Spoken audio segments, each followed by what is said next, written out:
Hello, everyone. I'm happy to introduce Avinash. He's the author of this wonderful book. It's called India's Near East, A New History. Avinash's book is on the shortlist of the NIF Book Prize, and that's why he's giving us time today while he's sitting in London, if I'm not mistaken, right? That's Uh, correct. so, Avinash, I think let's start with the basics. Um, what is your definition of the Near East, and what do you mean by a new history?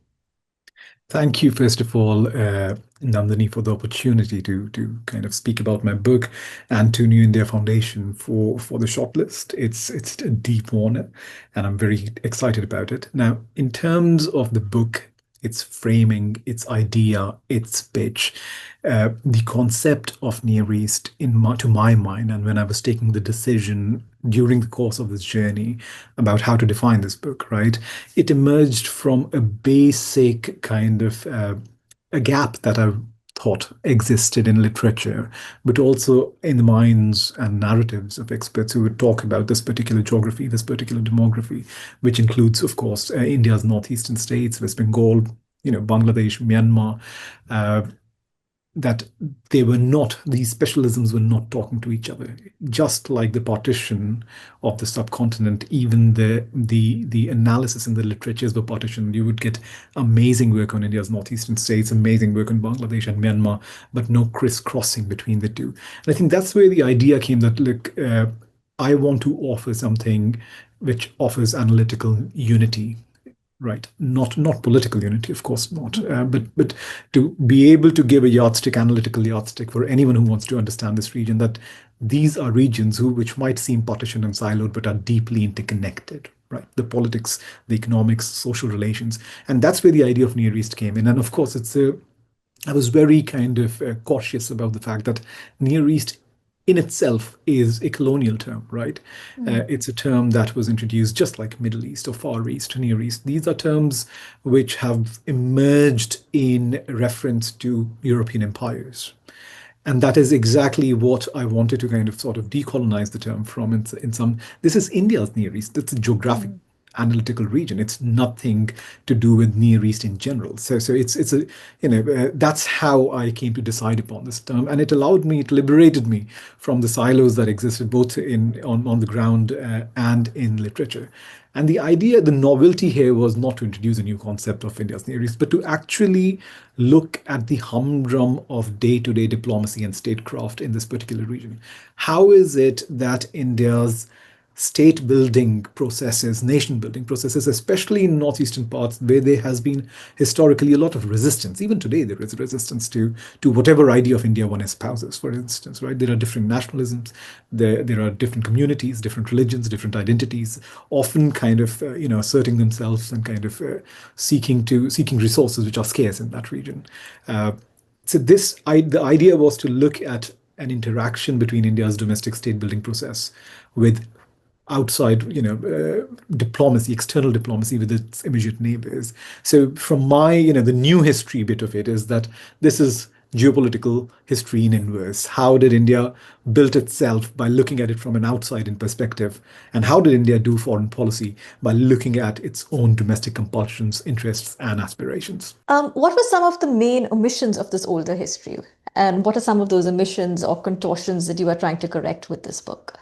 The biggest omission was actually analytical more than empirical, Mm. right? Empirical omissions will come as well. The fact that, for example, the politics and processes in Myanmar, whether it's a coup in 1962, whether it's the relationship between Naypyidaw or Rangoon or Yangon, as it's known today, with the minority communities of Myanmar or Burma, as it was known before, those elements, those processes have very direct consequences on how India's own communities in northeastern parts, whether it's in Mizoram, whether it's in Manipur, whether it's in Nagaland, how their relationship to both Myanmar, but also the Union of India, New Delhi, gets shaped. That is something that was not really explored in a systematic manner. Mm. There was lack of exploration of how is it that the Bangladesh relationship comes into this picture, right? There is a lot of focus on Bangladesh's developmental trajectory, especially after in the past kind of couple of decades when Bangladesh became a big economic story, or the developmental story, the political story of the 1970s Bangladesh after liberation in 1971. But there was no, these literatures were not speaking to each other. Mm. Why did India take certain decisions, whether it was to use force in 1971, overt military force in support of the creation of Bangladesh? Why did it not use that kind of force in 1950, when a similar kind of migrant crisis or refugee crisis was playing out in that part of the subcontinent? Why is it that India supported the junta and engaged with the junta in Myanmar in 1960s and 70s and even after, but in the late 1980s and early 1990s, India had a very clear pro-democracy approach to supporting Aung San Suu Kyi and her kind of political project, which was very much at odds with the junta, right? Those were omissions which there was no concentrated work on that, right? And I also wanted to bring out new archival sources which had never been explored. That's the other thing, that there was very little exploration of Indian intelligence and Indian diplomatic sources and private papers, which really flesh out in detail the process tracing aspect of why India did what it did. A great example of this is 1975, when the former Prime Minister of Bangladesh, Sheikh Mujibur Rahman, the founding father of the country, uh, he was assassinated shortly, in August 1975. And India had a very interesting approach. It continued to work with Dhaka after the assassination as if it was business as usual, which is quite odd given how important a figure he is. But some of the archives which I came across really started to show the complexities and the layers of India's diplomacy towards that country at that particular point in time. And finally, of course, look, a lot of geopolitical history, Nandini, gets kind of hijacked with ideas of big power politics, the USS Enterprise and the Cold War or China. But I wanted to kind of really foreground processes which were actually very central to the day-to-day lives of Indians and Bangladeshis and Myanmar citizens, or for that matter, Pakistanis, right? Than just make this about big picture Cold War processes, which is of course true. All the merit is, that merits scholarship and attention, but really to bring this down to a very basic kind of level of analysis, that look, a lot is happening on the ground which does not get captured by big power Cold War lens.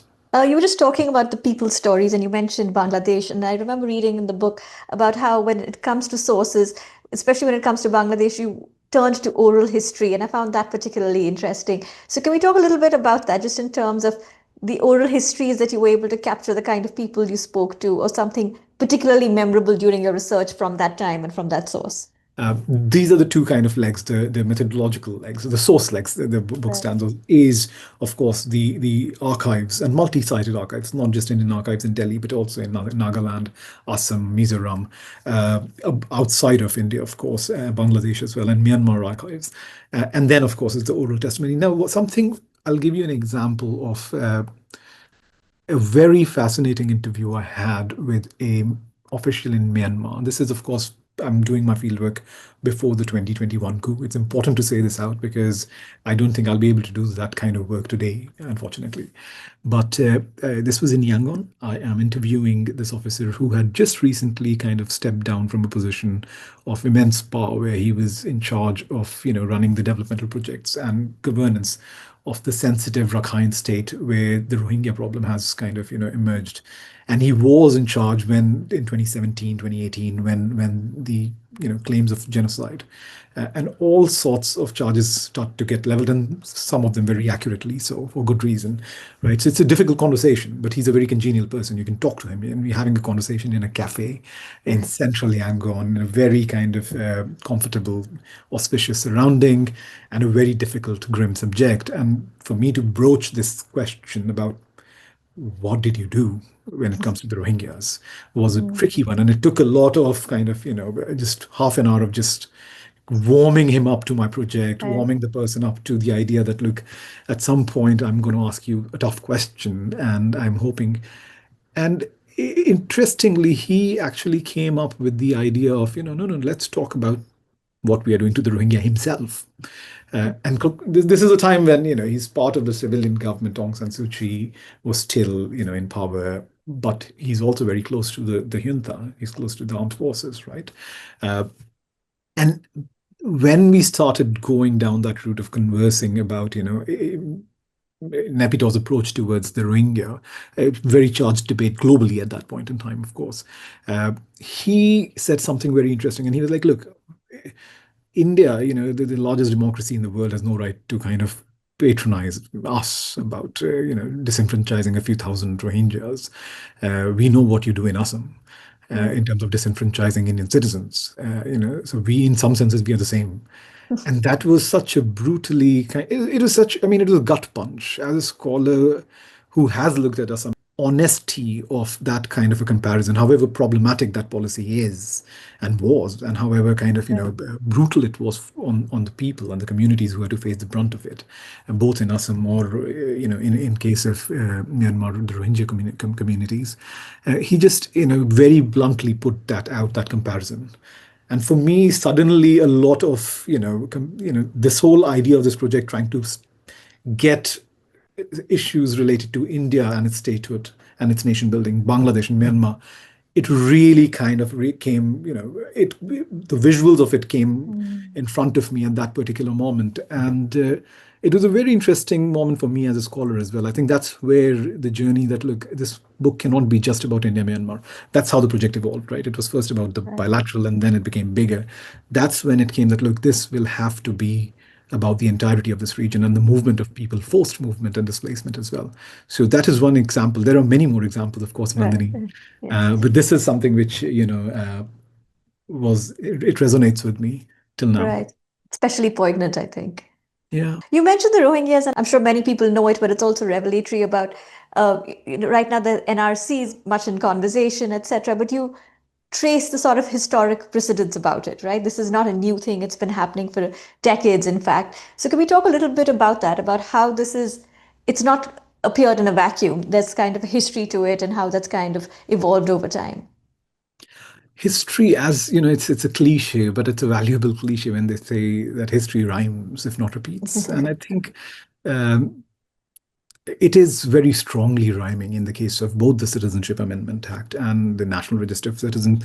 Uh, in some senses, India's Near East became this is the site, the geographical and demographic site where India's uh, definition of citizenship really begins to get tested in earnest in some ways after independence. Right, we know about the partition, of course, in West, in Punjab, the traumas it created on both sides. In that part of India, the Kashmir War, the two sides fought, India and Pakistan.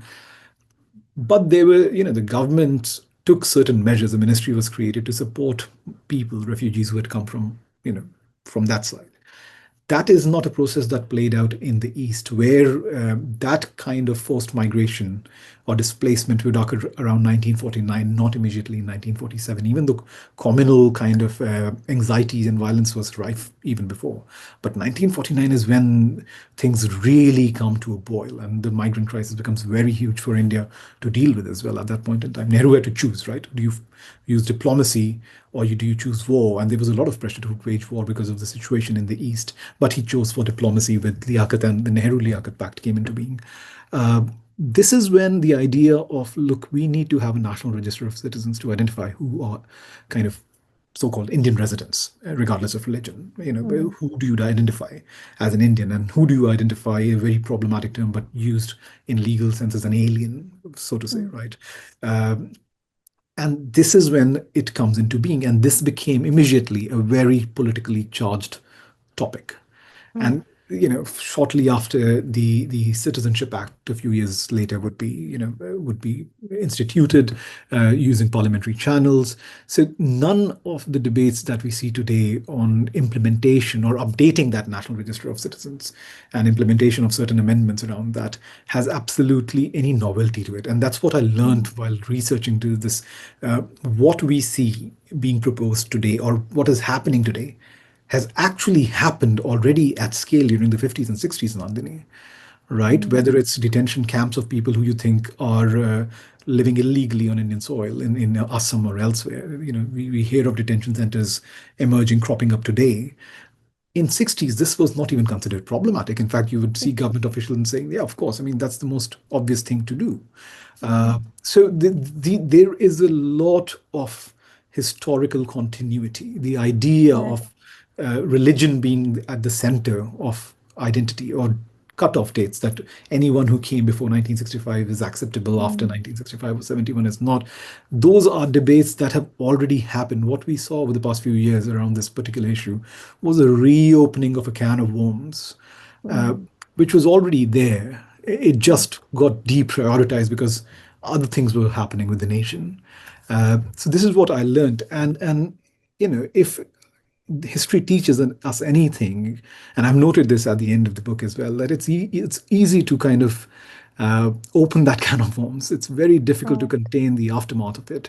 And India and the Indian government and the people who were involved, the protagonists, and the communities who had to face these decisions made in Delhi or elsewhere, in Imphal or Guwahati, they learned the hard way the lessons of these things. That it's easy to polarize. That's not the difficult Right. bit. Uh, Building bridges becomes very difficult in these moments. Right. I think in the book, one of you're very sort of sensitive about how prejudiced or biased Indians have often been to that part of the country, and I'm saying Indians, Yeah. particular especially. And I think there's this example of Kumar Nehru and how he's so colonial in his attitudes, and he was a governor of many of those states and many of that area. So can we talk a bit about that, about how our own prejudice towards people in our own country, in fact, and which is what you are trying to unpack and kind of examine. Absolutely. And when we look at contemporary India's approach, the BJP's approach Mm, towards Northeast, whether it's the recent Manipur crisis, dealing with the Naga draft accord, whether it was an accommodative approach of, having Hindu nationalism kind of be an open, inclusive bucket of nationalism that will respect all sorts of identities, including Christian communities in Northeast India or not. Uh, a lot of that popular debate gets skewered around big ideas. And my struggle is in those moments that, look, again, that kind of struggle that Hindu nationalism, or whatever you define, however you define that nationalism, is having in northeastern India, that's exactly the kind of struggle India's liberal, constitutionally grounded idea of a republic had before 2014. So it's not as if one idea is much better, kind of more suitable for that particular region and the dynamics there than the other. Personalities play a huge role in this case, right? Be it the former chief minister of Manipur in recent years, be it Braj Kishore Nehru, be it all other figures, Narendra Modi today, Jawaharlal Nehru previously. The fact that this is a region which many people in Delhi, regardless of their ideological affliction, their political persuasion, their party, which party they belong to, feel that it's a backyard, or it's something, it's a periphery in that sense, right. is really powerful. Usually, either the conversation is racially charged, and we have seen those kind of racially charged kind of politics play out among people from different parts of Manipur or elsewhere in Nagaland or Assam, who reside in different parts of India, right, in different Indian cities. They have those kind of social issues in Right. Delhi, in Mumbai, in Bangalore, elsewhere, right?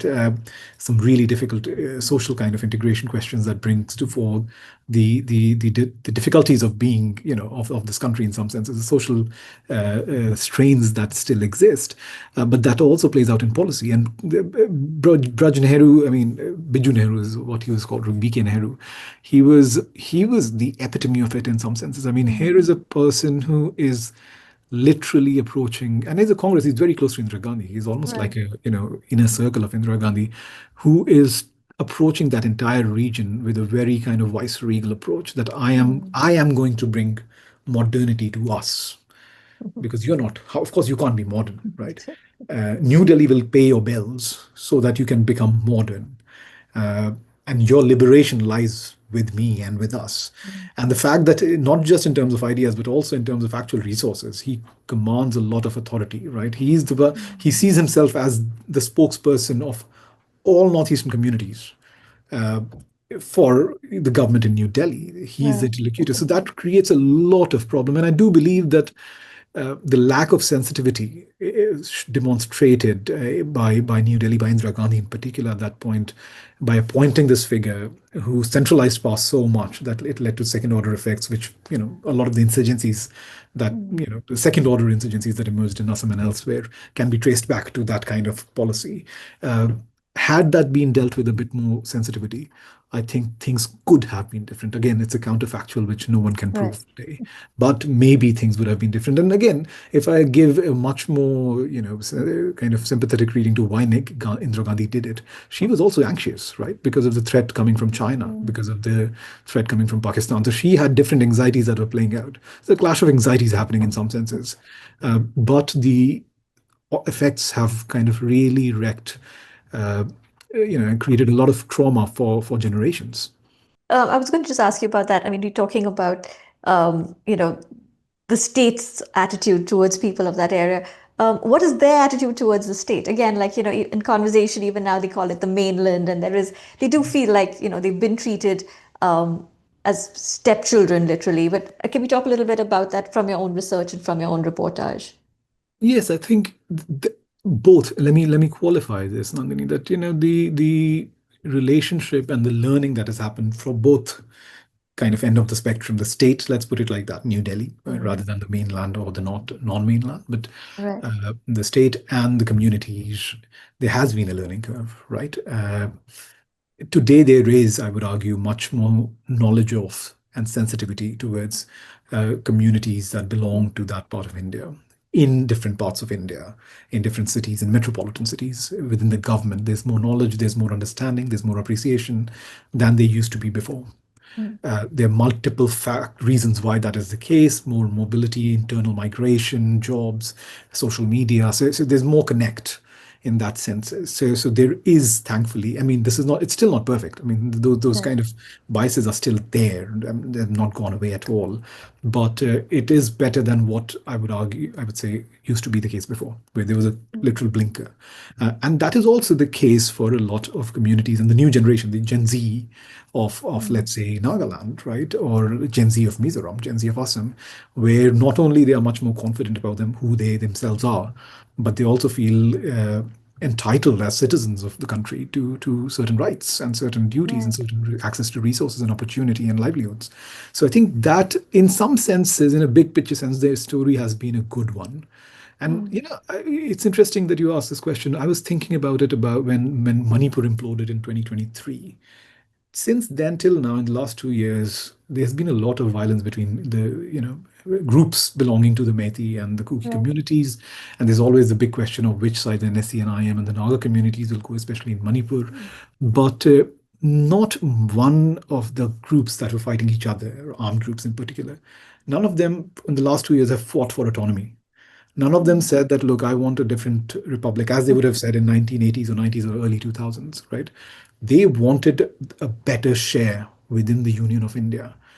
And I think that is a very interesting marker of where the political and social conversation has actually come to. And Right. they want a better kind of life within the union. Mm. So something at a structural level has shifted, but the problems remain. Right. I mean, I know you've touched upon it, but what would be that structural change? I mean, because that's a positive thing, right? So, what has brought about that? Is it just the state being more receptive, or is it, like you said, social media awareness? But can we just elaborate on that? Because sometimes it's nice to talk about the good things. Yeah, I think there is a realization that there's a fundamental realization that expecting territorial revisionism or having a state which is kind of sandwiched between, let's say, Myanmar or India, or between China and India, given the tumult that this part of Asia witnesses on a good day, it's just impracticable. You cannot do Mm. that, even if you desire so, right? And there has been also a recognition that nationalism, or of a particular community, Naga nationalism, which has its own kind of internal dynamics, right? Huge intra-community dynamics of meso nationalism, that can exist without a separate independent nation state. It can Mm, exist within the Union of India. There is the space that you can assert. That's one realization. And now it sounds very obvious when I say it, but for these kind of understandings to sediment across society, across community, mm, which has faced a lot of trauma and disenfranchisement right. historically, it takes generations. Mm, And that's why the Manipur conflict in 2023 was such a sad moment because Kuki communities, the Gen Z Kuki communities were like, we are very much, we belong to Imphal, we belong right. to New Delhi, we belong to Bangalore, or any other city of India, right? So that was a sad moment in that sense. Uh, that is one structural shift that has come, that it's not practical. You Mm, have to accept the structural confines in which you exist. And secondly, that there is a feeling that, look, are you can negotiate with the state of India. That's the other thing, right? This interesting. is not it's a negotiation can be ugly. It could be at times violent. It's unfair, but you have agency. Mm, You could have agency in shaping your relationship with New Delhi as a business person, as an agriculturalist, as a student, as an armed, as a militant, or as a mm, drug runner, however, ill-suited that job is and risky it is. But uh, you can find ways and means to exist and coexist and sometimes thrive within the Union mm, of India, right? It's not a perfect union, but it's better than what you would get, let's say, if you were by yourself as an independent state, or you would be part of Myanmar in case of, let's say, parts of, that's the geographic neighbor, right? I mean, or Bangladesh. So I think that basic territorial fact coupled with uh, having understood India better mm, is where things have changed in my view. And that is why, I mean, I think it's Sanjay Hazarika's book. The second book was Strangers No More. I'm forgetting the title of that book at the mm, moment.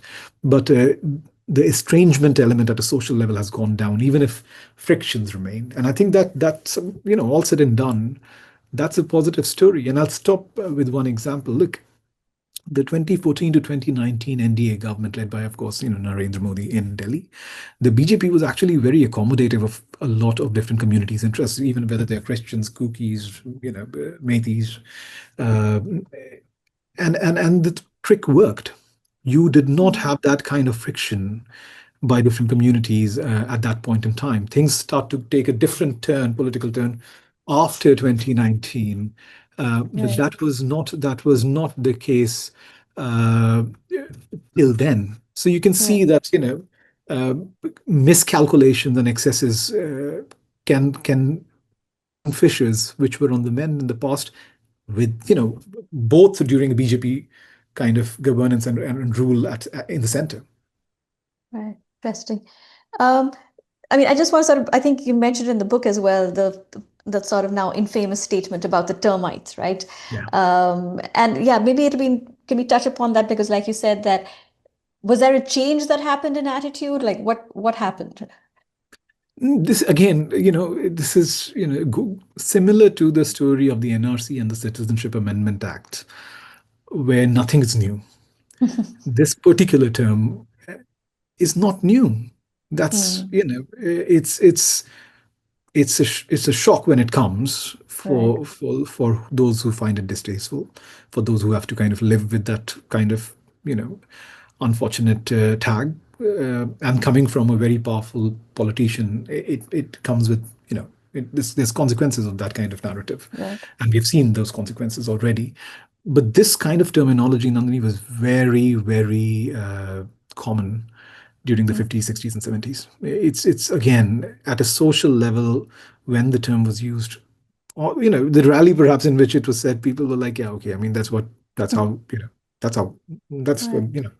you might not want to put it on a paper, but that's how people talk, and that's the unfortunate bit of it. Mm, It's normalized. Uh, and this is where I think, again, the shift was not in that something changed on the ground, that suddenly there's a huge influx of right. people. No, it was not. In fact, the irony of the matter is this statement was made in 2019, if I'm not wrong. Uh, Mm, this is, I mean, on one hand, in Delhi, you're hearing about a golden period between India and Bangladesh relations when Sheikh Hasina is in power since mm, 2009. She's been in power for 10 years. The Bangladeshi economy is yet to tank. It's Mhm. still the big narrative around Bangladesh is that look, the economy, the macroeconomic miracle, the ready-made garment industry is a great source of exports and revenues. Right. The remittances are coming in. It's a flat society. People get their money more or less. No one is, dying of hunger. Um, so we didn't see that kind of mass movement Mm. forced or out of to seek people, people from Bangladesh seeking opportunity in West Bengal. A little bit happens. I'm not saying that the Right. cross-border movement does not happen, but not the kind of mass dislocation that would merit such political sort of politically charged statements coming in. Mm. That the shift was within India. Mm. That shift is an Indian story. That shift is not a Bangladeshi story. And we can see, and this is where the contrast between 2014, 2019, the first Modi government, and 2019 and 2024, the second Modi government, is so marked. You can see literally how Right. electoral dynamics, how parliamentary majorities, how they make Mm. parties in government behave on issues Mm. which are absolutely ideologically fundamental to their politics. And the Mm. CAA NRC is just like the Ram Janmabhoomi issue, Article 370, the Uniform Civil Code, is ideologically central to the BJP and RSS. I mean, Right. they don't make any bones about it, right? It Mm. is what they stand for. That's the idea of India that they espouse, the Hindu Rashtra. Uh, and that comes with consequences. So that is what shifted, if that's the question, right? It was Mm. not really situation on the ground in Right. terms of actual mass Exactly. movement that happened in 71 or 50 or even after that. But India changed to a certain Right. extent. Mm. So interesting. You mentioned the Bangladesh story, and I think your book, it strangely foretells Sheikh Hasina's downfall. So can we talk a little bit about that? What were the fissures that you were noticing while you were reporting? Yeah, so I was conducting fieldwork in Bangladesh for the book in 2022. And this is literally the final part of the book where, I happened to come across individuals who were formerly in the Indian Armed Forces who came on the record and said, look, we would have, paratroopers, we would have gone in. Mm. We would have actually militarily intervened in Dhaka in 2009 when the Bangladesh Rifles mutiny was happening. And for me, that was a very strong kind of. I started triangulating whether there's just one individual saying something. Right. So I started triangulating that data point with officers in across the board, in bureaucratic board in India, in Bangladesh, elsewhere, and I realized that damn, it was true. They would have gone in. Mm. And that's when the journey begins as to, okay, so what has happened since 2009 when Hasina has come to power? She doesn't leave. The elections are being Mm. rigged every 5 years. Uh, to the moment when I was there on the streets in Dhaka talking to people. And there was a very strong sense. There are two things which were very clear that the economy is under acute stress. And this is not Mm. something that the Bangladeshi public, regardless of what they think of Hasina as a person or Right. Awami League as a party, they would tolerate. This is not going to end well because people don't have Mm. jobs. Of course, you add the corruption and everything around that. There's a shelf life to how long you can run that kind of ship. So there was a huge pressure. The second pressure was that this is happening because the Indians are supporting Hasina. Mm. This is because if the Indians kind of, partly this was projecting domestic anxieties on Indian foreign policy, but partly it was also true because India did invest quite a lot in supporting Sheikh Hasina at that point in time. Right. So I think Mm. those two fundamentals to me made it clear that look, this might not happen tomorrow. The elections will come in a couple of years, but this, running a country when you have very little legitimacy, you have a Mm. very authoritarian streak. You are targeting dissidents and your political opposition, center, left, right, using coercive means. People suddenly disappear, right? In Onagar, uh, and the economy is not doing well. Those Mm. two realities cannot exist simultaneously for a long period of time. At some Right. point, something has to give. The cave. Right. So I think, Mm. in fact, I wrote my first column on Bangladesh after that fieldwork in Hindustan Times. Actually said that look, the change, the collapse is slow enough for no one to care right now, but Mm. it's sure enough that when it will happen, it will be violent, and the likelihood that this will be a popular uprising is very high. And I mean, it was a very awkward moment when it did happen because I went back to that column and looked at did I get what did I get right and what did I get wrong? Mm. And it was unfortunately exactly as it had been narrated in that piece, 900 word piece or 700 word piece actually for HD that played out. It was very, it was a sad moment as well because a lot of people, young people in Bangladesh lost their lives. Uh, and yeah, so it also showed, to me that Indians knew about it. Government of India, I mean, it's not that they were ignorant about it. They're very, Right. the bureaucrats that way, they're very sharp, they're very on the ball. But India took a political choice to support Hasina nonetheless. Mm. And we are seeing the aftermath of it till today. When you were talking about young people and sort of the Bangladesh movement, but it happened in Sri Lanka, it's happening in Nepal. So again, as an analyst, as someone who's examining states and their functioning, how do you look at all these movements? So there are, often New Delhi gets criticized, and at least in the Bangladeshi case, criticized by me as well, for formulating foreign policy which is not, you know, which is not appreciating the nuances on the ground of that particular Mm. country neighbor adequately enough at a particular point in time. Now, I think I would say I've become much more sympathetic to the constraints in which Indian policymakers work as well. So it's easy as an analyst to say that you do this or that. Every action comes with a consequence and a second order, a reaction from the other side. Right. So I think the cause of a lot of tumult, whether it was the economic implosion of Sri Lanka, whether it was these Gen Z kind of protests that led to a complete collapse of the political order in Nepal, whether it was the same ouster of Sheikh Hasina in a popular Mm. uprising in Bangladesh. We forget that Myanmar also witnessed a Mm. huge kind of youth mobilization against the coup in 2021, and that has taken a turn towards a civil war, active civil Mm. war, over the past 2, 3 years. Pakistan faced a lot of those tumult, when people went out on streets supporting an idea of Imran Khan and the Okay. person of Imran Khan against Right. the military. Pakistan went through a similar process, right?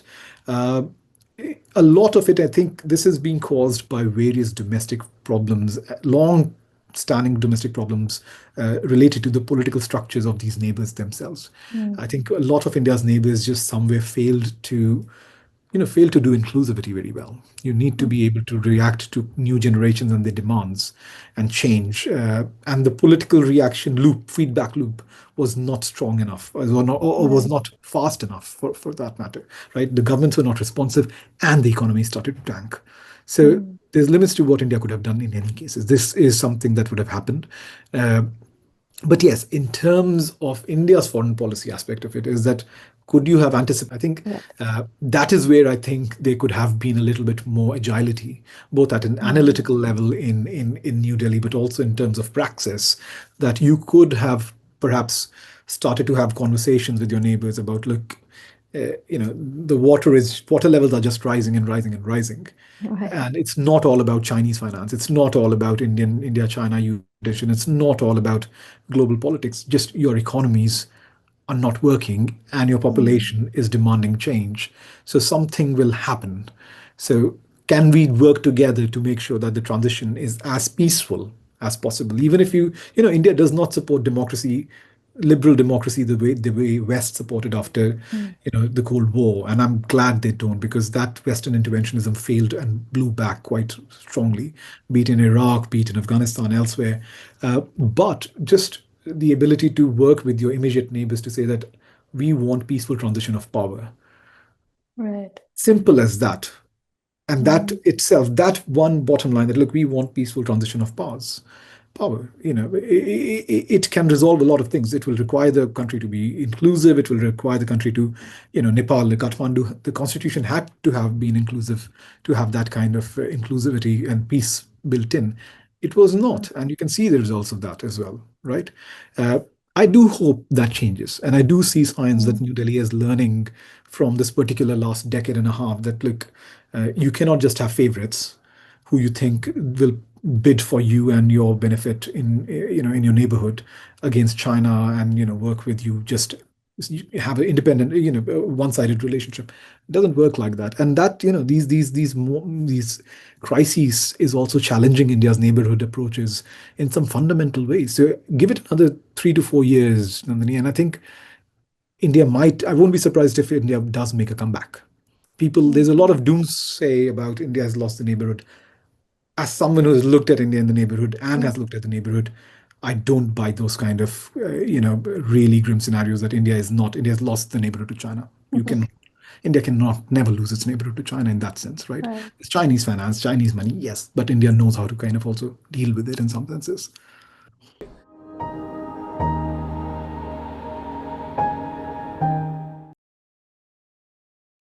Harry Potter happened. I mean, I don't know. I can't believe I'm saying this, but that's the truth. I would be reading Harry Potter under my desk. These are thick tomes, right? Yes, I Right. mean, that's the memory I have. If you take me back to my teens, early teens, mid-teens, whatever they were, that's the memory I have. That to me is the most conscious moment where I just fall in love with reading.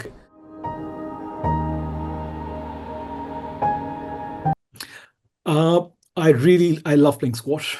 So for Mm. me, for me to switch off my brains, Right. I need some high intensity. Increasingly these days, I mean, I have a 5-year-old. We have a 5-year-old at home. Oh, wow. Yeah, so she kind of I mean, thankfully, but also forcefully, she forces us to switch off, the work brain pretty quickly on short notice. But squash and I would say meeting friends for pints. That's a very Right. common London thing to do. I love Right. doing that.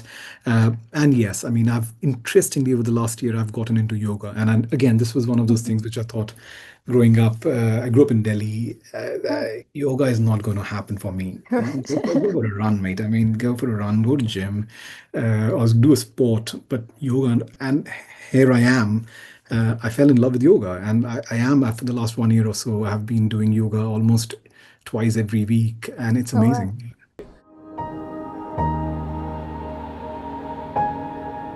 Right now, as of today, I would say I will use the term equities quite a lot, and that's partly my policy brain kicking in.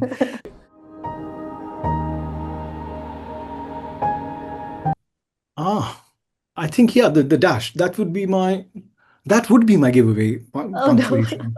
I think yeah, I mean AI has cracked me, I guess. So okay, when I write sentences, my natural way of writing sentences is writing double barrel sentences Mm. or triple barrel sentences, Oh, and they're no. literally barreled by Right. these dashes. Um, and only after the first thought has been articulated on paper, on laptop, then the barrels then becomes either kind of full stops, most likely full stops, and the Mm. sentences become shorter. That's the editing part of it. But that's how I naturally, because there are multiple ideas that are coming, interlocking ideas that are coming around one issue or one case or Right. one example. So I just dump it with a lot of, and I remember not in my second book that you've read, but the first one, My Enemy's Enemy, which was about Mm. India and Afghanistan, right? If you read it now, that's a book which I think is not. I went text blind and no one copy edited that book. So if you pick that up even today, you will find a lot of those dashes, and then okay, that's Avinash at work and not a fully finished product. Great. Yeah, I'm looking forward. I'm anxious, nervous.